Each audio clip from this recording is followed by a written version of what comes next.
ሰላም ጤና ይስጥልን ውድ የቻናላችን ተከታታዮች ፕሮግራማችን ቤተሰቦች፣ ይህ አብዲራዋ ቲዩብ ነው። ፕሮግራማችንን ላይክ በማድረግ እንዲጀምሩ፣ ላይክ ስታደርጉ የዚህም ፕሮግራም ተደራሽነት ከፍ ታደርጋላችሁ። ላይክ እያደረጋችሁ ተደራሽነታችንን እንድታሰፉ በአክብሮት እየጋበዝን፣ አዲስ ከሆናችሁ ደግሞ ለቻናላችን ቤተሰብ እንድትሆኑ ሳብስክራይብ እያደረጋችሁ የደወል ምልክቷን እየተጫናችሁ የአብዲራዋ ቲዩብ ቤተሰብ እንድትሆኑ በአክብሮት እየጋበዝን፣ እንዲሁም ይህንን ፕሮግራም ከሀገር ውጭ የምታደምጡ የቻናላችን ተከታታዮች የሁል ጊዜ ድጋፋችሁን በሱፐር ስቲከር፣ ሱፐር ቻት፣ ሱፐር ታንክስ ድጋፍ እንድታደርጉ በአክብሮት እየጋበዝን ከሰሞኑን እንግዲህ ባለፉት 3-4 ቀናት ያለፉትን 2 ቀናት በተለይ ሚዲያው እንዳለ ትኩረት ያደረገው በጥር የዝውውር መስኮት እነማን ወዴት ይዘዋወራሉ በሚለው ጉዳይ የሀያላን ክለቦችን ትኩረት የሳበው የአንቷን ሴሜንዮ የዝውውር ሂደት አለ። ይሄ ተጫዋች ኖቬምበር ላይ ከሊቨርፑል ጋር ተደራድሮ ወደ የትኛው ስቴጅ እንዳመሩ፣ ሊቨርፑል ከዝውውሩ ይውጣ፣ እዚህ ተጫዋች ላይ ፍላጎት ይኑረው፣ እስካሁን ድረስ ምንም የተረጋገጠ ነገር የለም። ከየትኛውም ቡድን በፊት ግን የመጀመሪያ ኢኒሻል ኮንታክት የተጫዋቹን የደሞዝ ፍላጎት፣ ስለ አከፋፈል ስርዓቱ ደግሞ ከበርንማውዝ ጋር ሁሉንም ቅድመ ሁኔታ ያጣራው ክለብ ሊቨርፑል ነው ተባለ። ወቅቱ ደግሞ አሌክሳንደር ኢሳቅ ከባዱን ጉዳት ማስተናገዱን ተከትሎ መሐመድ ሳላ ወደ አፍሪካ ዋንጫ መሄዱ፣ ኮርሊ ጋክፖ ጉዳት ላይ መሆኑ፣ በፍሬድሪኮ ኬዛ ላይ አርነ ስሎት ያላቸው እምነት፣ ሪዮኖ ጎሞሃ የአካዳሚ ተጫዋች መሆኑ፣ አማራጫቸው መጠባብ መሆኑን ተከትሎ ሊቨርፑል አስገዳጅ የሆነ ዝውውር ለመፈጸም የሚገደድበት ወቅት ነው በሚል የአንቷን ሴሜንዮ ዝውውር በበለጠ ሲጠበቅ የነበረው ሊቨርፑል ዝውውሩ ላይ ገፍቶ ሄዶ ተጫዋቹን ያስፈርማል በሚል ነው። ምክንያቱም ሪቻርድ ሂውዝ ከብሪስተል መልምለውት ስላመጡ የተጫዋቹ አዲሱ ኮንትራት ላይ አንዳንድ ቅድመ ሁኔታዎች ሲፈጸሙ ሂውዝ በቀጥታ አስተዋጽኦም ነበረው። ይህም ፕሮፖዛል በማዘጋጀት ተጫዋቹ ምንም እንኳን አምና ቢፈርምም ካቻምና ሪቻርድ ሂውዝ የአንቷን ሴሜንዮን እድገት መሻሻል በመመልከት የዚህን ተጫዋች ኮንትራት በተለየ ሁኔታ ለማስፈረም እና ለክለቡ የረጅም ጊዜ ትርፋማነትን ይዞ ሊመጣ እንደሚችል የተዘጋጀው ፕሮፖዛል ነው። እንግዲህ አምና ጃንዋሪ ላይ ተጫዋቹ ኮንትራት የፈረመው። ስለዚህ በርካታ ጉዳዮች አሉ። ታዲያ አንቷን ሴሜንዮ አሁን ማንቸስተር ሲቲ መምረጡ ነው የተገለጸው። ሲቲና አንቷን ሴሜንዮ መካከል ድርድሮች አሉ፣ ግን ይፋዊ የወረቀት ስራ ስምምነት ምናምን አልተፈጸሙም። ይሄ ዝውውር ሊጠለፍ የሚችልበት ቻንስ አለው። ግን አሁን ባለው ሁኔታ ግን ስንመለከት ኤንቢሲ ላይ ትናንት ምሽት አንድ የዴቪድ ኦርኒስተን ተጋባዥ ሆኖ፣ ይሄ የኤንቢሲ ፕሮግራም የዜና ሰዓት አለ አይደል? ልክ እንደ ሀገራችን የዜና ሰዓት ልክ ዜናው ፓርት አልቆ ወደ እግር ኳሱ ሲዞሩ እግር ኳሱ ላይ ዕለታዊ መነጋገሪያ አርዕስቶች ዝውውር ከሆኑ አንድ የተለየ መነጋገሪያ አርዕስት በተለይ በእንግሊዝ ክለቦች ዙሪያ ከሆነ የመጀመሪያ ተጋባዥ ተንታኝ የሚሆነው በመረጃው ምንም አይነት መዛነፍና እንከን የማይወጣለት ዴቪድ ኦርኒስተን ነው እና ይህን ዘጋቢ በቀጥታ አስገብተውት ሲጠይቁት እንግዲህ ሊቨርፑል ሴሜንዮን ብቻ አተኩሯል ካልን ሞኝነት ነው። የሊቨርፑል ኃላፊዎች 5 ተጫዋች መልምለው 1 ነው የሚያስፈርሙት። በቦታው ላይ የመጨረሻ የተጫዋቾችን ጥራትና ብቃት አረጋግጠው የመጨረሻ ውሳኔ የሚወስኑት ከ5 1 ነው። ከ1 ሊወስኑ አይችሉም። ሴሜንዮ አማራጭ ነው እንጂ የመጨረሻ የቡድኑ ትኩረት አልነበረም። ስለዚህ ምን ሊፈጠር እንደሚችል ጃንዋሪ ላይ እናያለን። ነገር ግን ሊቨርፑል በአንድ ተጫዋች ተገድቦ የምልመላ ስትራቴጂው ይፈጸማል ማለት ሞኝነት ነው ይላል። ይህን ቃል ከ3 ቀን በፊትም ደጋግሞታል እና አዘር ኦፕሽን አለ ሊቨርፑል ቤት በአንድ እቅድ ላይ ተመርኩዘው ዝውውር ላይ አይወጡ። ነገር ግን ታስታውሱ እንደሆነ በሳመር የዝውውር መስኮት በየቀኑ ያሉ ወቅታዊ መረጃዎችን አፕዴት በምናደርጋችሁ ወቅት አንድ ትልቅ ጉዳይ አንስተን ነበር። ሊቨርፑል የመሐመድ ሳላህን ተተኪ ለማምጣት የሚያቅድበት ስትራቴጂ ድንገት ጃንዋሪ ላይ ሊፈጸም ይችላል። በዚህኛውም ሳመር ሊፈጸም ይችላል፣ በዛኛውም ሳመር ሊፈጸም ይችላል። ሳላህ ኮንትራት ፈረመ ማለት በሊቨርፑል ቤት ቀሪ 2 ዓመት ሙሉ ኮንትራቱን አማጦ ይወጣል ማለት አይደለም። አንደኛ አስገዳጅ የሆኑ ዝውውሮች ሊፈጸሙ ይችላሉ። እንደ ክለቡ ቅንጅትና ፕሮግረስ እንደሚያደርጉት ውጤታማነት ታይቶ ዝውውሮች በተጨማሪ ጃንዋሪ ላይ ሊካሄዱ ይችላሉ። በዋነኝነት የክንፍ ተጫዋችና ሴንተር ባክ ብያችሁ ያን በአንድ የሳመር ፕሮግራም ላይ ሰፋ ያለ ደቂቃ በተለይ የባርኮላና የኢሳቅ ምስል ባለበት ቴምብሌን ላይ ወደኋላ መለስ ብላችሁ ከ4 ወር በፊት የሰራነውን የዝውውር ይህን ዘገባ ብትመለከቱ ዛሬ ላይ የሚወጡ የተለያዩ ሀገራት ሚዲያዎች ያተኮሩት የሊቨርፑል ኦርኒስተን ኦፕሽን አለ ብሏል። ኦፕሽኖች እነማን ናቸው አልጠቆመም። ፋብሪዚዮም ሊቨርፑል በዚህ የዝውውር መስኮት ሂርዊጎማ ሊቨርፑል ቤት ይኖራል ብሎ ባለፈው ዕለትም ላይቭ ላይ ሲያወራ ነበር። አሁን ታዲያ ከአንቷን ሴሜንዮ ዝውውር የማንቸስተር ሲቲ ጋር በተገናኘ የሊቨርፑልን መቀዛቀዝና ዝምታን የተመለከቱ በርካታ የሊቨርፑል ደጋፊዎች በተለይ ተሰሚነት ያላቸው ትላልቅ ፔጆች አንዳንድ ሪያክቶችን እየጻፉ ነው የሚገኙት። ነገር ግን ከምሽት ጀምሮ እየተዘዋወረ የሚገኝ የሶስት የተለያዩ ሚዲያ ሪፖርቶች እየወጡ ነው የሚገኙት። እነዚህን ደግሞ ጠቅላላ አድርጎ ሊቨርፑል ኢኮ በተሻለ ዘገባ ለምን እንዴት እንደሆነ ዘገባዎችን ይዞ ወጥቷል። ሊቨርፑል አሁን ላይ ሴሜንዮ መጨረሻ ተቀዳሚ ምርጫ ለመሆኑን ያረጋገጠ የሊቨርፑል ኢኮን ዘገባ እንግዲህ ምሽት ላይ አግኝተን ነው ይህን መረጃ ወደ እናንተ በፍጥነት ለማድረስ የተገደድ ነው። 3ቱ አማራጮች ብራድሊ ባርኮላ፣ ከናን ይልዲዝ እና ሚካኤል ኦሊሴ ናቸው። 3ቱ አማራጮችን ግን በዚህ የጥር ዝውውር መስኮት ማስፈረም ይቻላል ወይ? የትኛው ተጫዋች ነው ሊፈርም ይችላል? የትኛው ተጫዋች ነው ታዲያ በሳመር ሊፈርም ይችላል? አሁን ይሄ ጉዳይ ብዙ ሊያነጋግረን ይችላል። ምናልባት ደግሞ በጥር የዝውውር መስኮት ለምሳሌ አንዱ ተጫዋች ከፈረመ በቀጣዩ ሳመር ሌላኛው አንድ የክንፍ ተጫዋች ከነዚህ ተጫዋቾች ያለመፈረማቸው ጉዳይ ምን ያክል እርግጠኛ ነን? ምክንያቱም በአንድ ተጫዋች የዝውውር ሂደት ላይ ቢያንስ ሊቨርፑል የመጨረሻ ውሳኔ ወስኖ ለማስፈረም በትንሹ 7 ወር ይህን ተጫዋች የምልመላ ይሄ የሚጠናቀቀው የመጨረሻ የምልመላ ስቴጅ ሪኩፕመንት አባላት የመጨረሻ የውሳኔ ጊዜ የሚፈልጉት የ7 ወር ነው። የአንድን ተጫዋች እድገት ከ5 ዓመት በላይ ይከታተላሉ። በባሪ ሃተን የሚመራው የሊቨርፑል የምልመላ ክፍል እና አሁን ደግሞ ሚካኤል ቡቼል የሚባል የቀድሞ የኤድዋርድም የሪቻርድ ሂውዝም ወዳጅ የነበረ በፊት የምታስታውሱ ከሆነ ፖርቱዝማውዝ በሉዋሉዋ ተቀይሮ የሚገባ የፊት መስመር ተጫዋች የነበረ ሚካኤል ቡቼል የሚባል አንድ የሆነ ቴክኒካሊ ገገማ የሆነ አጥቂ የፊት መስመር ተጫዋች እና ይህም መልማይ ሆኖ አሁን የሊቨርፑል ሪኩፕመንት አባላት የተቀላቀለ ነው። ከበርንማውዝ የተዘዋወረና በውድፋይን አማካኝነት እንዲሁም የተለያዩ የምልመላ ክፍል ዲፓርትመንት የሪሰርች ክፍል ኃላፊዎችም በቀጥታ በተሳተፉበት የምልመላ ሂደት እነዚህን ተጫዋቾች የመጀመሪያ ስቴጅ ተይዟል። ግን የትኛውን ተጫዋች በጃንዋሪ ለማስፈረም እድል አላቸው የሚለውን ጉዳይ ካለው እውነታ ዘገባዎች ከወጡበት አንግል ሊቨርፑል እኮ አሁን ከትናንት ቀን ጀምሮ አርኤምሲ ስፖርት የፈረንሳዩ ተነባቢ ጋዜጣ እንደሚለው ከሆነ የሊቨርፑል ኃላፊዎች በብራድሊ ባርኮላ ዙሪያ በተደጋጋሚ ጥረቶችን አሁንም አላቆሙም። ታስታውሱ እንደሆነ ያለፈው ሳመር ሌኪፕ እነ ዴቪድ ኦርኒስተን በተመሳሳይ ፋብሪዚዮም ደጋግሞ ተናግረዋል። ከየትኛውም ቡድን በላይ ባርኮላ ላይ ሲሪየስ ፍላጎት ያለው ሊቨርፑል ነው።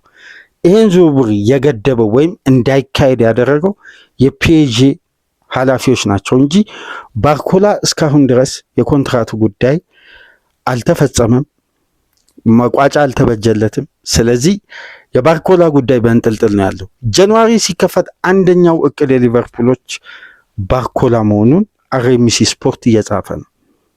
ይሄ የፈረንሳይ ሚዲያ እንግዲህ መረጃ አለኝ ብራድሊ ባርኮላ የጥር የዝውውር መስኮት የሊቨርፑል ትኩረት ከሴሜንዮ በላይ ባርኮላ ላይ ያተኮረ ነው ይላል።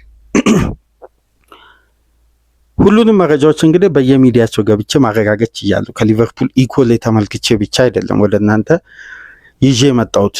ቱቶ ስፖርት ደግሞ የጣሊያኑ ሌላኛው ተነባቢ ጋዜጣና በበለጠ ለጁቬ ቅርብ እንደሆነ የሚነገርለት ጋዜጣ እንደሚለው ከሆነ ልክ እንደ ብራድሊ ባርኮላ የከናን የልዲዝ የኮንትራት ጉዳይ አየር ላይ ነው ያለው። ጁቬ የማይደፈር የደሞዝ ስትራክቸር የማይደፈር ለ20 ዓመት ተጫዋች ለማመን የሚከብድ ቦነስ እና የደሞዝ ኮንትራት አቅርበውለት ተጫዋቹ ያው በቤተሰቡ በኩል ያለውን አቋም ነው የሚያራምደው። ለተጫዋቹ የሚመቸውን ጉዳይ በአባትየው ውሳኔ ነው የሚከተለውና እስካሁን ለእግር ኳስ እድገቱ ከዛ ከባየር ሙኒክ አካዳሚ ወደ ዩቬ ሲመጣ የአባትየው ውሳኔ ነው እና ይሄ ተጫዋች እድገቱ ላይ ቤተሰቦቹ ቀጥተኛ ተሳትፎ ስላሉ ተጫዋቹ ብቻው የሚወስነው ጉዳይ አይደለም። ባለፈው የመጨረሻው የኢንተርናሽናል ብሬክ ወቅት የቱርክ ሚዲያ ጭምር ስለ ከናን የልዲዝ እና የሊቨርፑል መልማዮች የቱርክ ብሔራዊ ቡድን በሚያደርግበት ጨዋታ ወቅት በስቴዲየም መገኘታቸውን በምስል አስደግፈው በዛም ወቅት ወደኋላ መለስ ብላችሁ መመልከት ትችላላችሁ። ዘገባውን አድርሰንላችሁ ነበር። የትኛውን ቱርካዊ ተጫዋች ለመመልመል ነው እነዚህ የሊቨርፑል አባላት የተገኙት? ከአንድ መካከለኛ ብሔራዊ ቡድን ጋር በሰፊ የግብ ልዩነት ቱርክ ያሸነፈበት ጨዋታ ላይ መሰለኝ እንደዚህ አይነት ዘገባዎች ሲወጡ ነው። አሁን ደግሞ ቱቶ ስፖርት የሚለው በኦክቶበር ወር በተደረገው የኢንተር ሚላን እና የጁቬ በቱሪን በተደረገው ጨዋታ የሊቨርፑል ኃላፊዎች ተገኝተው መልምለውታል። በቅርብ ባለፈው ሳምንት ሮማን 2-1 ዩቬ ሲያሸንፍ የሊቨርፑል እነዛው መልማዮች በቱሪን ተገኝተው መልምለዋል እና ለዚህ ለ20 ዓመት ተጫዋች የሚከፈለውን ክፍያ ለመድፈር ሊቨርፑሎች ቅድመ ዝግጅት እያደረጉ ነው።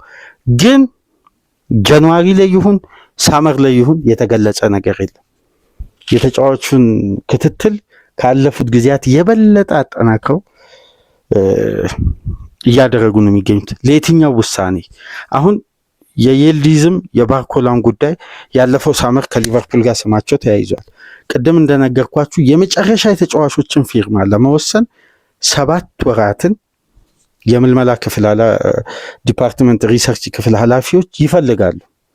ይሄ ማለት የአንድ የውድድር ዓመት ሊጠናቀቅ ማርች አካባቢ ውሳኔ ይተላለፋል። ከዛም በኋላ ከተሳካ በሳመር ካልተሳካ በጃንዋሪ።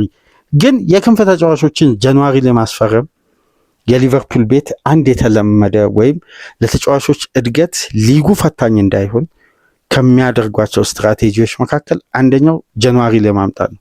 ተመልከቱ፣ ሉዊስ ዲያዝን፣ ኮርሊ ጋክፖን ከማንቸስተር ዩናይትድ እና ከቶትናም የነጠቁት ቀደም ብሎ ሳመር ላይ ማስፈረም ይችሉ ነበር።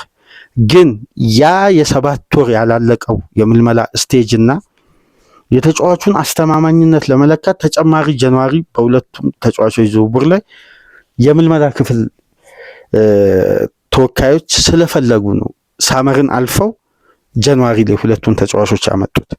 ስለዚህ በዚህ ጃንዋሪ መስኮት ሊቨርፑል የክንፍ ተጫዋች ማስፈረሙ የማይቀር የቱን ነው የሚያስፈርመው የሚለውን ነገር ለመገመት በጣም ከባድ ነው በዚህ ወቅት። እነዚህ 3 ተጫዋቾችን እሺ ለምሳሌ ፔዤን ባርኮላን ሻጭ ክለብ አይደለም ገዢ ክለብ ነው። ፔዤ ገዢ ብቻ ሳይሆን የፈለገውን ተጫዋች ማምጣት ይችላል። ሉዊስ ኤንሪኬን የመሰለ አሰልጣኝ ያላቸው፣ ዴምቤሌን የመሰለ ባለንዶር ያሸነፈ ተጫዋች፣ በየትኛውም ፕሮጀክት በዚህ አሰልጣኝ ውስጥ መሰልጠን የማይፈልግ ተጫዋች የለም። የነባርኮላ ጉዳይ ደግሞ የቋሚነት ዋስትናና የኮንትራት ጉዳይ ነው። ምክንያቱም እንደሚታወቀው ባርኮላ በጎደለው ተጫዋች በፊት መስመር በ3ቱም አማራጮች ገብቶ የሚጫወት የቋሚነትን ስፍራ በፍቃዱ ሳይሆን በአሰልጣኙ ፍቃድ የሚያገኝ ነው። ዴምቤሌ፣ ክራቫትስኬሊያ እና ዱዌ ቦታውን ይዘውታል። አሁን የጉዳት መፈራረቅ አንዳንድ ጉዳይ መፈጠሩ ባርኮላን ተደጋጋሚ እድል እንዲያገኝ አስችሎታል እና ተጫዋቹ እስካሁን ኮንትራት አልፈረመም። እሺ የልዲዝን ብንል የልዲዝን ለማስፈረም ጁቬን እንደምታውቁት ካለበት የፋይናንስ አንዳንድ ጉዳይ አንጻር ሊቨርፑል ጁቬ የሚፈልገውን 75-80 ሚሊዮን ዩሮ ሊከፍል ይችላል። ነገር ግን እነዚህ ቤተሰቦች በቀጥታ ተሳትፎ የሚያደርጉበት የ20 ዓመት ወጣት ተጫዋችን በቀላሉ ለማስፈረም ድርድሩ ቀላል አይሆንም። ጁቬ ሻሽ ክለብ ባይሆንም አንዳንዴ ጠቀም ያለ ጥቅሞችን በሚያገኝበት የዝውውር ሂደት ላይ ማንንም ከመሸጥ ወደኋላ ከፍተኛ ገንዘብ ያገኙበት እንጂ አሳማኝ እንጂ ለመሸጥ ወደኋላ የሚል ቡድንም አይደለም። ሶስተኛው ግን ሚካኤል ኦሊሴ ነው። የሚካኤል ኦሊሴ ዝውውር አሁን በነዚህ የዝውውር በሶስቱ ተጫዋቾች ፍላጎት ላይ በሊቨርፑል ፍላጎት ላይ ምንም አይነት ጥርጥር የለም። ግን ይሳካል አይሳካም በሚለው ብትጠይቁኝ የሁለቱ ተጫዋቾች የተሻለ እድል አላቸው የምለው ግን ከሚካኤል ኦሊሴ አንጻር ነው። ኦሊሴን ሊቨርፑሎች ዛሬ አይደለም የዛሬ 2 ዓመት 3 ዓመት በፊት በፓላስም እያለ የሚከታተሉት የሚፈልጉት ተጫዋች ነው። የረጅም ጊዜ የመሐመድ ሳላህ ተተኪ አድርገው ለማምጣት ግን በዚህ የጥሬው የዝውውር መስኮት ይሳካል ወይ የሚለው ይሄ በጣም ፈተናው ከባድ። ምናልባት በፐርሰንት ብናስቀምጠው ከመቶ 10% 15% ሊሳካ ይችላል የሚል ግምት ልናስቀምጥ እንችላለን። ነገር ግን እዚህ ጋር ደግሞ ዘጋቢው ፍሎሪያን ፕለተንበርግ ነው፣ የጀርመኑ የስካይ ጀርመኒ ዘጋቢ ነው ይሄን ዘገባ ይዞ የወጣው። ይህን ጉዳይ ደግሞ ስንመለከት ምናልባት ምን አይነት ተአምር ሊፈጠር እንደሚችል ባይታወቅም ግን ፍሎሪያን ፕለተንበርግ እንደሚለው ከሆነ የሊቨርፑሎች እቅድ ማርክ ጌሂን ወይም ኒኮላስ ሾልተርበርግን የቦሩሲያ ዶርትመንዱን ሴንተር ባክ ኦሊሴ ማስፈረም ተቀዳሚ ምርጫቸው ነው። ባርኮላም በራዳራቸው ውስጥ አለ ነው የሚለው። እንግዲህ ዘጋቢው በጣም ታማኝነቱ ከፍ ያለ ነው። ምክንያቱም የዊዘ ዝውውር ላይ እርግጠኛ ሆነን ስንናገር የነበረው የኤኬቲኬ ዝውውር ላይ የጀርሚ ፍሪፖንግ ላይ ስንናገር የነበረው ይሄ ዘጋቢ የጀርመን እግር ኳስ ኤክስፐርት ነው። የተሻለ መረጃዎችን ማግኘት ስለሚችል የሚያቀርባቸው ዘገባዎች ሁሉ ያልተዛነፉ የተረጋገጡ ስለሆኑ በዚህ ዘጋቢ ላይ ያለን እምነት ከፍ ያለ ነው። ይሄ ዘጋቢ እንደዚህ ካለ ሶስቱም የየሀገራቱ ሚዲያ የአንቷን ሴሜኒዮ ዝውውር ወደ ማንቸስተር ሲቲ ለመፈጸም ተጫዋቹ ሲቲ መምረጡን ተከትሎ የየሀገሩ ሚዲያ በሊጉ ላይ የሚገኝ ሱፐርስታርን ከሊቨርፑል ጋር እያገናኘ እየዘገበ ነው። አሁን ሶስቱ ተጫዋቾች በሊቨርፑል ራደር ውስጥ እንዳሉ ደግሞ በፖል ግሮስት ምሽት ላይ የተተነተነው የሊቨርፑል ኢኮ ዘገባ ደግሞ ይህን ጉዳይ ያረጋግጥልናል። በእርግጥ ይላል ፖል ግሮስት ሶስቱን ተጫዋቾች ማስፈረም በጃንዋሪ ሶስቱንም ሲባል ሶስቱንም አይደለም ከሶስቱ አንዱ ማስፈረም በጣም ፈታኝ ነው። ግን አይቻልም ማለት አይቻልም። የማይፈጸም ነው የማይሆን ነው ማለት በጭራሽ አይቻልም። የሚቻልበት የራሳቸው መንገድ አለ ብሎ የመጀመሪያው ጉዳይ ግን እዛ ዘገባ ላይ የተመለከቱት የብራድሊ ባርኮላ ጉዳይ ላይ ትንተናዎች ይበዛሉ። በዋነኝነት የተነሳው ትንተና ምን መሰላችሁ? የሙሳ ሴሴኮ የሚባለው ኤጀንት ነው። ይሄን ጉዳይ ለኤኪፕ ላይም ተመልክቻለሁ ሰሞኑ። የሙሳ ሴሴኮ የብራድሊ ባርኮላ አዲሱ ኤጀንት። ይሄ ኤጀንት እንደምታውቁት ኦስማን ዴምቤሌን በባርሳ ቤት በኤጀንትነት የያዘ ነው። የዴምቤሌ የመጀመሪያ ኤጀንት ይሄ አልነበረም። ከዛን ዴምቤሌን በባርሳ ቤት በኤጀንትነት ከያዘ በኋላ በዴምቤሌ ህይወት ላይ ትልቅ ተጽዕኖ የፈጠረና ምናልባት ተጫዋቹ ከባርሳ ቤት ከወጣ በኋላ የሚመኘውን አይነት ስታንዳርድ የእግር ኳስ ህይወትን በስኬትም በየትኛውም በፔጄ ቤት አሳልፏል። ባርሳ ቤት አላሳለፈም ማለት በባርሳ ቤት ያለው ቆይታ በባርሳ ችግርም ብቻ ሳይሆን የዴምቤሌ ጉዳት መደራረብም ነው። ነገር ግን ይሄ ነገራቶች ሲገጣጠሙ ኦስማን ይሄ ሙሳ ሴሴኮ የሚባለው ኤጀንት እንግዲህ ሙሳ ሴሴኮ ስንል የቀድሞ የቶትናም እና የኒውካስል ተጫዋች አይደለም። እሱም ኤጀንት ሆኗል በነገራችን ላይ ፈረንሳዊው ተጫዋች። ይሄ ሙሳ ሴሴኮ ሌላ ኤጀንት ነው እና ወጣት ነው።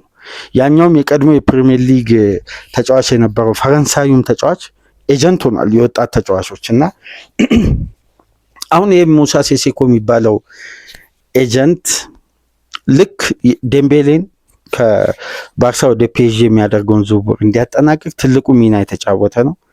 በዚህኛው ሳመር እንኳን ከሊቨርፑል ኃላፊዎች ጋር ተገናኝቷል። በማን ምክንያት? በራያን ቸርኪ ምክንያት። የራያን ቸርኪ ኤጀንት ነው። በጣም ቅርበት እንዳላቸው ይነሳል ከሊቨርፑል ኃላፊዎች ጋር ይሄ ኤጀንትና እንዲሁም በተጨማሪ ራዳሚል ኮሎሙዋኒን፣ አፖሚካኖን፣ ዲዚሪ ዱዌን እነዚህን ፈረንሳዊያንን በአጠቃላይ በኤጀንትነት የያዘ ነው። እነዚህን ተጫዋቾች ከያዘ በኋላ በቅርብ ጊዜያት ውስጥ የፔዥንና የብራድሊ ባርኮላን የኮንትራት የማራዘምን ሂደት የቀድሞ ኤጀንት በአግባቡ መምራት ስላልቻለ ባርኮላና የቀድሞ ኤጀንቱ ተለያዩ። አየር ላይ ተንጠለጠለ የኮንትራቱ ጉዳይ። አሁን ሙሳ ሴሴኮን በኤጀንትነት አብሮ በጋራ ለመስራት ከብራድሊ ባርኮላ ጋር ተስማምቷል።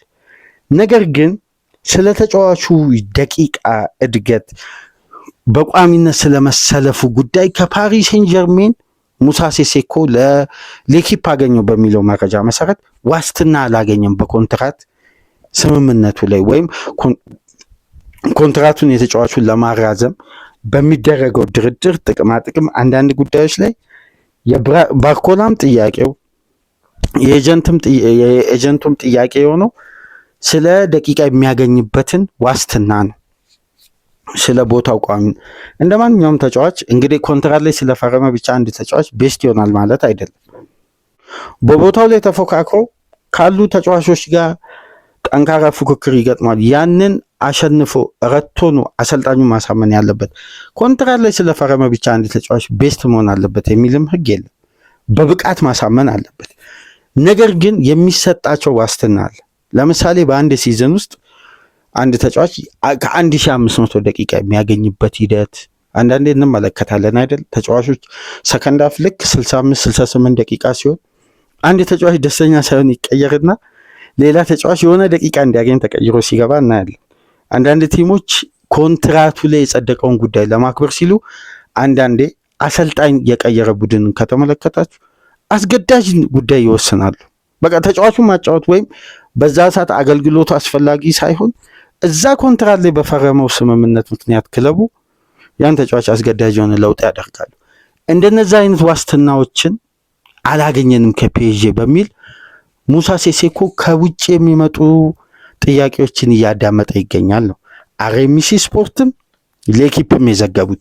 ሌኪፕ ላይ ሊቨርፑል ስም አልተጠቀሰም፣ የትኛውም ቡድን ስም አልተጠቀሰም። ግን ባርኮላ ኮንትራቱ የማራዘሙ እድል ከጊዜ ወደ ጊዜ እየጠበበ መጥቷል ነው። ስለዚህ ቀጣይ ዓመት የባርኮላ ማለት በሚቀጥለው ሳመር ክፍያ እንደምታስታውሱት ባለፈው ሳመር ሊቨርፑል 89 ሚሊዮን ፓውንድ 100 ሚሊዮን ዩሮ ገደማን አቀረበ የተባለ አሁን የዛን ያክል ክፍያም ላያቀርብ ይችላል። ቀጣይ ሳመር ከዛም ሊወርድ ይችላል። ምክንያቱም ኮንትራቱ እያለቀ ስለሚመጣ ፒኤስጂ ገንዘቡን ላለማጣት ሲል አሁን ላይ በተሻለ ትርፋማነት ተጫዋቹን አውጥቶ ይሸጣል ወይስ በቀጣይ ሳመር ተጫዋቹን ሸጦ ቦታው ላይ ይተካሉ ወይስ ኮንትራቱን አግባብተው ያስማማሉ የሚለው ጉዳይ ትልቅ ራስ ምታት ሆኗል። ስለዚህ ሙሳ ሴሴኮ ከውጭ ያሉ ጥያቄዎችን እያስተናገደ ነው። አርኤምሲ እንደሚለው ከሆነ በሴሜኒዮ ላይ የተገደበ ፍላጎት ሊቨርፑሎች ማለት ሴሜኒዮ ላይ ብቻ ያነጣጠረ ፍላጎት የላቸውም። ሴሜኒዮ አንዱ አማራጭ ነው እንጂ በትኩረት የኮንትራቱንም ሂደት እድገቱንም እያንዳንዱ ውስጥ ያሉትንም ሂደቶች እየተከታተሉ የሚገኙት በብራድሊ ባርኮላ ዙሪያ ነው። ስለዚህ ይሄ ጉዳይ ያነጋግረናል። ለዛ ነው ሶስቱ ኦፕሽኖች መካከል የማግኘት ቻንሱን በእንደነዚህ አይነት ቅድመ ሁኔታ ነው የተተነተኑት። የየልዲዝም ተመሳሳይ ነው። ግን የየልዲዝ ለየት የሚያደርገው ቤተሰብ ለተጫዋቹ ይሄ ቦታ ይመቻል ብለው ሲወስኑ የተጫዋቹ ተወካዮች ሲያምኑበት የሚደረግ ዝውውር ስለሆነ ሂደቱ ቀላል ድርድር አይኖረውም። ክለብ ማሳመን፣ ለክለብ በቂ የሆነ ክፍያ ማቅረብ በቂ ላይሆን ይችላል። በተጫዋቹ ወገን በኩል ያለው እያንዳንዱ ጥቅም ሊከበር ይገባል። ያን ደግሞ ሲያሟሉ ያን ፋሲሊቲ ሲያሟሉ ክለቦች የሚያወጡት የኢንቨስትመንት አቅም በዛ ደረጃ ነው ከፍ የሚለውና ይህን ጉዳይ ከግምት ውስጥ በማስገባት ግን አንድ ጉዳይ በተለየ ሁኔታ የተጠረጠረው የሊቨርፑል አዲሱ ፕሮጀክት ነው 2.0 ቨርዥን። ይሄ ፕሮጀክት የሚያተኩረው 25 ዓመትና ከዛ በታች ለሆኑ ተጫዋቾች ቅድሚያ የሚሰጥ የፕሮጀክት አይነት ነው። ከኢሳቅ ውጪ ኢሳቅም 25 ዓመቱ ነው። ሌሎች ተጫዋቾችን ከተመለከታችሁ 25 ዓመት ያልሞላቸው ከ23 ዓመት በታች ናቸው። ባለፈው ሳምር የፈረሙት ፍሪፖንግ፣ ኪርኬዝ፣ ዊድዘና ኤኬቲኬ እነዚህን ተጫዋቾች ኢሳቅ 26 25 እድሜውን እርግጠኛ አይደለም፣ ግን ሲፈርም 25 ዓመቱ ነበር እና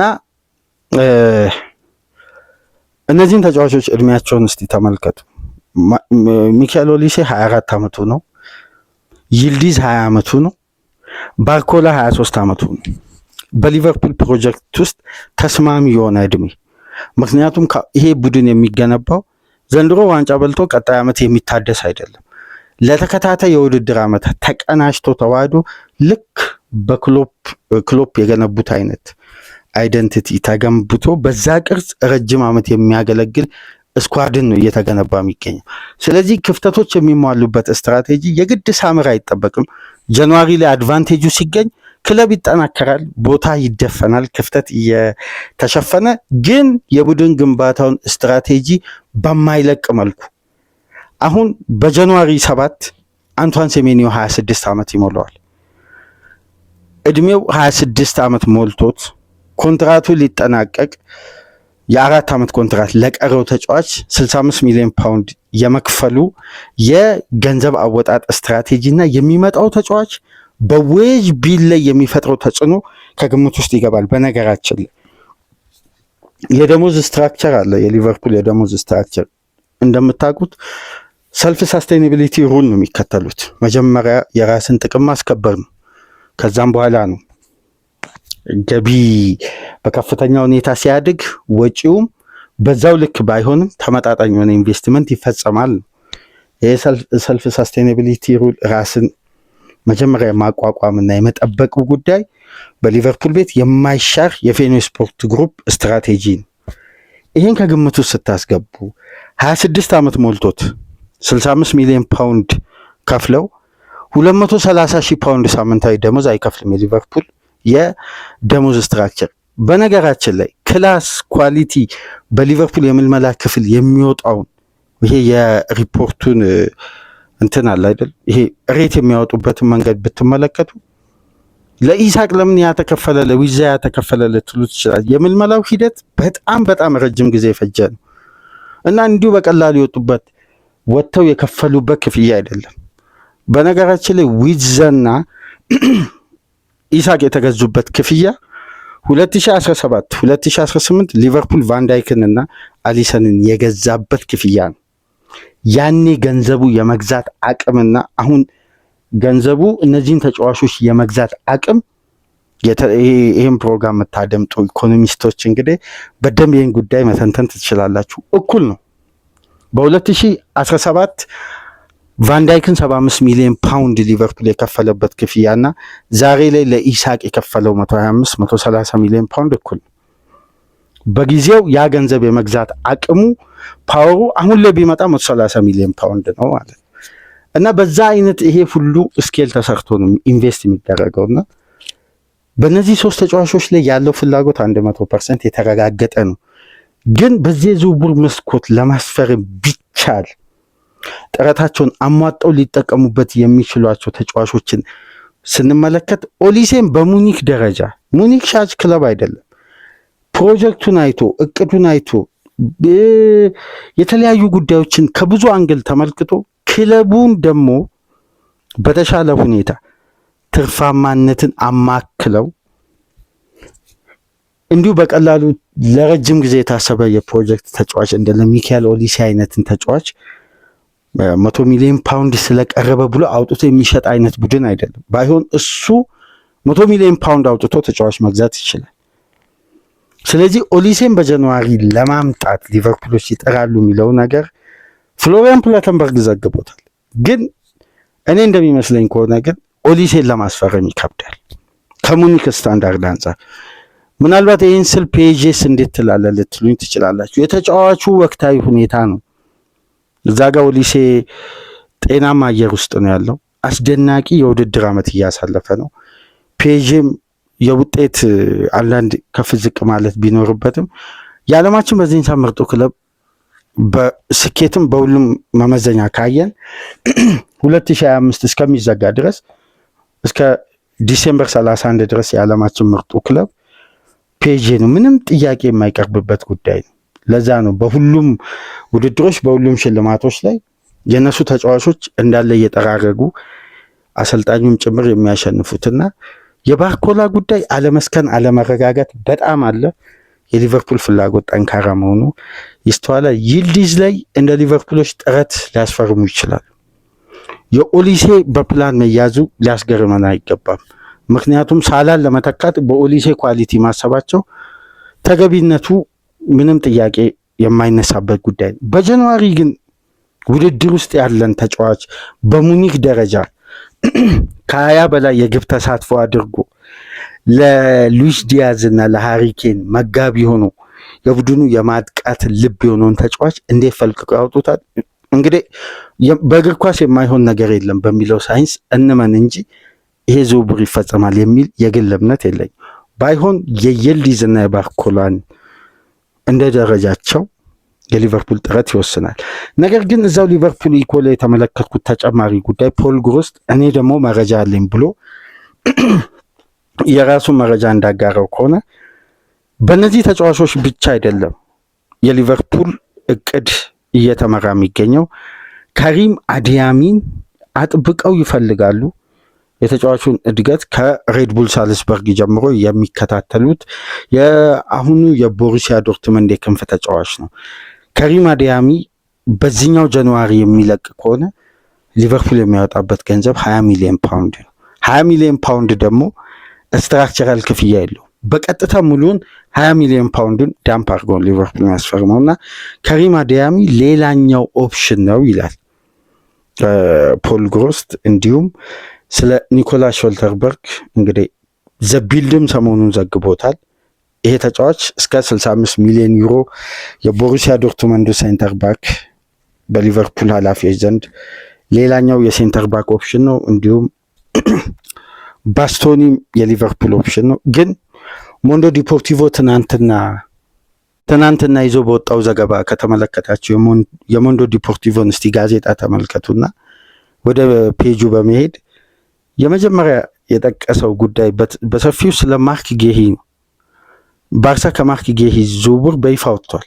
የወጣበት ዋነኛ ምክንያት የሊቨርፑልን ፖዚሽንና ሊቨርፑል ተጫዋቹን ማያስፈርም ከሆነና ሌሎች አማራጮች የሚመለከት ከሆነ ባየር ሙኒክ ሊያስፈርመው እንደሚችል መረዳቱን እና ፋይናንሻሊ በጥር የዝውውር መስኮት ባርሳ ለጌሂ ለ6 ወር ለቀረው ተጫዋች ይህን ያክል ክፍያ ለመክፈል ፋይናንሻሊ ቡድኑ አሁን ላይ ያዘው የፋይናንስ ስትራቴጂ አዋጪ ስላልሆነ በጃንዋሪ ምንም ጥረት እንደማያደርግ ተናግሮ ከዝውውሩ ወጥቷል። ነገር ግን የዚህ ተጫዋች ማረፊያ በአብዛኛው ፐርሰንት ሊሆን የሚችለው አንፊልድ ነው ይላል ሞንዶ ዲፖርት የስፔኑ ጋዜጣ ነው። ይሄ ለባርሳ በጣም ቅርብ የሆነ ጋዜጣ ነው እና አያይዞ የወጣው በጌሂ ጉዳይ ላይ ይህን መረጃ በማጋራት ነው። በአጠቃላይ ግን የዛሬ የፈረንሳይ ሁለቱ ሚዲያዎች የታመኑት የጣሊያኑ የጀርመኑም ዘጋቢ ሪፖርተር ለሊቨርፑል ጓዳ ደግሞ ቅርብ የሆነው ሊቨርፑል ኤኮም ሁሉም ሚዲያዎች ትኩረት ያደረጉት ስለ ክንፍ ተጫዋችና ሴንተር ባክ ነው። ስለ አማካይ ጉዳይ በጃንዋሪ ሊቨርፑል ጥረት ያደርጋል የሚለው ነገር ሲከፈት ዝውውር መስኮቱ እንመለከታለን እንጂ በስትራቴጂ ደረጃ የዚህን ያክል ገንዘብ ያወጡበታል ተብሎ አይጠበቅም። ግን ስለ ክንፍና ተከላካይ ጉዳይ ላይ በድጋሚ ሌሎች ፕሮግራሞች የጃንዋሪ የዝውውር መስኮት ሊከፈትም አካባቢ ይዘንላችሁ መምጣታችን አይቀርም። በተለይ የተብላሉና የታመኑ ዘገባዎች በእንዲህ መልኩ ሲወጡ ከነ ሚዲያቸው ከነ ምንጫቸው ከነ ዘጋቢያቸው ጭምር ይዘንላችሁ ምን መጣ ይሆናል። እስካሁን ድረስ ባለው ግን አንቷን ሴሜኒዮ የሊቨርፑል የመጨረሻ የፍላጎት ቅድመ ሁኔታ ሁሉም ነገርን ሊቨርፑል ታርጌት አድርጎ ጃንዋሪ የሚጠብቀው አንቷን ሴሜኒዮ አንዱ አማራጭ እንጂ የሊቨርፑል የመጨረሻ ግብ አይደለም። ግባቸው ኦሊሴ ይልዲዝ እና ባርኮላ ናቸው። ፖል ግሮስት ደግሞ ካሪም አዲያሚን ጨምሯል። እነዚህ 5ኛ ሴሜንዮ ነበር። እንግዲህ ወደ ሲቲ የሚያደርገው ዝውውር በቃላት ደረጃ ተጫዋቹ ወደ ሲቲ ይሄዳል የሚል ውሳኔ ያስተላለፈ እንጂ ቅድመ ስምምነቱ አልተፈጸመም። ክለብ ከክለብ ጋር ያው የስትራክቸር ክፍያ አይነት ድርድር ስለሚኖረው ኢኒሻል ድርድር አልተጀመረም። ተጀምሮም ሊሆን ይችላል፣ ግን ይፋ አልወጣም እስካሁን ድረስ። ግን ተጫዋቹ ውሳኔውን ካሳወቀ በኋላ ጥረት ማድረግ ድካም ነው። ምክንያቱም የሴሜንዮ ዝውውር አብዛኛው ፐርሰንት በእጅ ያለው ወይም የውሳኔው ፓወር ያለው በሴሜንዮ እጅ ነው። ምክንያቱም ተጫዋቹ ወደዚህ ክለብ እዘዋወራለሁ ሲል ያ ክለብ ኦፊሻሊ መጥቶ የመደራደር ስልጣን በብቸኝነት የሚኖረው ያ ክለብ ነው። በርንማውዝን በጠረጴዛ ዙሪያ ማናገር ስላከፋፈሉ በአንዴ ዳምፕ እናደርግ ወይስ በስትራክቸር እንክፈል የሚለውን ነገር ለመደራደር። ስለዚህ ድርድሩም አይዘገይም፣ ዝውውሩም የፈጠነ ነው የሚሆነው። ነገር ግን ሊቨርፑል በበርካታ አማራጮች ታግዞ ነው ወደ ዝውውሩ የሚወጣው እንጂ ሴሜንዮ መጨረሻ አማራጭ አይደለም። ምክንያቱም ከሰሞኑን አንዳንድ በሀገራችንም በሌሎች ሚዲያዎች ላይ የሚወጡ ዘገባዎች አሉ። እነዛ እንግዲህ ከየት የተገኙ እንደሆነ ምንጮቻቸውን እኛም ስለማናቅ ሊቨርፑል እቅዱን በሲቲ ስለተነጠቀ እጁን አጣጥፎ ቁጭ ይላል የሚለው ነገር እሱ አሉባልታ ብቻ ሳይሆን የሐሰት መረጃ ነው። ምክንያቱም አንድ ተጫዋች ለማምጣት 16 ተጫዋች 17 ተጫዋች በአንድ ቦታ ላይ የሚመለመልበት ካምፕ ነው ያለው። ያውም የሚመለመሉበት መንገድ ደግሞ አይደለም እኛ ኢትዮጵያ ውስጥ ያለነውን በመላው ዓለም ያለውን የእግር ኳስ ቤተሰብ አፍ ያስያዘና ያስደነገጠ የሚያስገርም የምልመላ ስትራክቸር። ታስታውሳላችሁ ፍሎሪያን ቪትዝን ገና ወደ ሌቨርኩዘን ሲሄድ በኮሎኝ አካዳሚ ያለው የርገን ክሎፕ ለማይክል ኤድዋርድ ስለ ዊዜ ይነግሩት ነበር። በሊቨርፑል አግዜ ትሬኒንግ ማዕከል ውስጥ ትላልቅ ሚቲንግ ውስጥ እያሉ በ5 ሚሊዮን ዩሮ ሊቨርፑል የማስፈረም ፍላጎት ነበረው። አይደለም ተጫዋቹን ከሌቨርኩዘን የማምጣት በኮሎኝ ያለውን እድገቱን ያውቃሉ።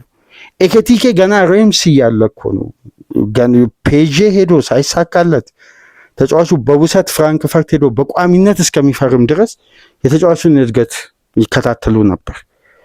ስለዚህ አንድ ተጫዋች ላይ እንደዚህ ትኩረት አድርጎ በዛ ተጫዋች ብቻ ይወሰናል የሚለው ጉዳይ አያሳምንም፣ ሊያሳምንም አይችልም። ባይሆን የዝውውር መስኮቱ ሊከፈት እየተቃረበ በበለጠ እየመጣ ነው። 1 ሳምንት ገደማ ብቻ ነው የሚቀረው።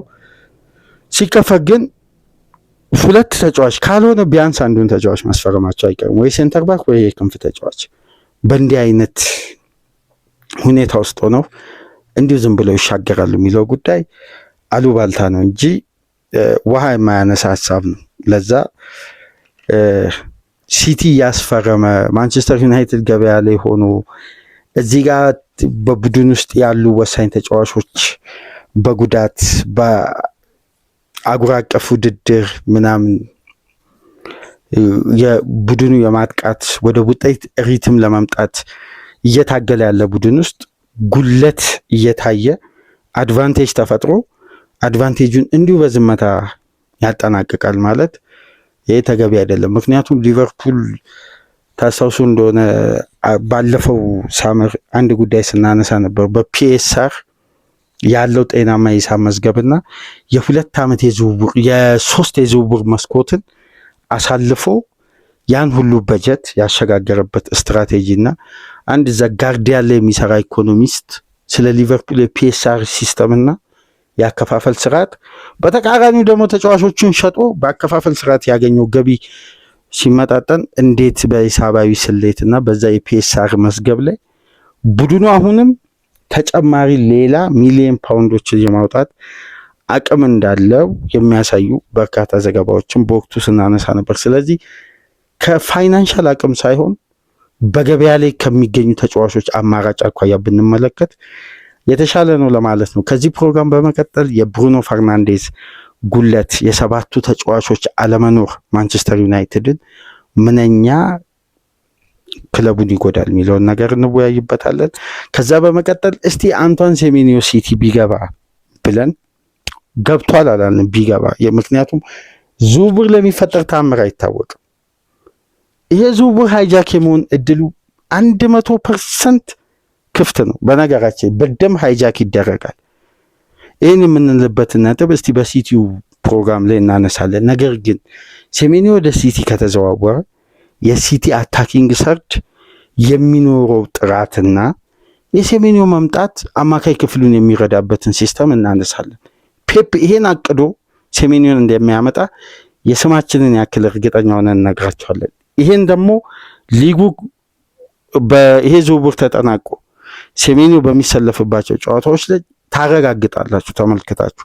ይሄ ደግሞ 100% የኔ ሀሳብ አይደለም፣ ሀሳቡ የአባ ነው። እስቲ እሱ ከማይክ ጀርባ የነገረኝን እኔ ደግሞ ወደ እናንተ የማደርስ ይሆናል። ከዚህ ፕሮግራም በመቀጠል በብሩኖ ፈርናንዴዝ እና በማንቸስተር ሲቲ ሴሜንዮ የተካተተበትን የፊት መስመር አማራጭ ፔፕ ጋርዲዮላ ለምን ሴሜንዮን ፈለገ በሚለው ጉዳይ ላይ ምንወያይ ይሆናል። ይህንን ፕሮግራም ላይክ አድርጉ። አዲስ ከሆናችሁ ሳብስክራይብ፣ ከሀገር ውጭ የምታደምጡ ደግሞ የሁል ጊዜ ድጋፋችሁን በሱፐር ስቲከር፣ ሱፐር ቻት፣ ሱፐር ታንክስ ድጋፍ እንድታደርጉ በአክብሮት እየጋበዝን በማንቸስተር ዩናይትድ እና በማንቸስተር ሲቲ ፕሮግራሞች ተመልሰን እንመጣለን። ሰላም ቆዩ።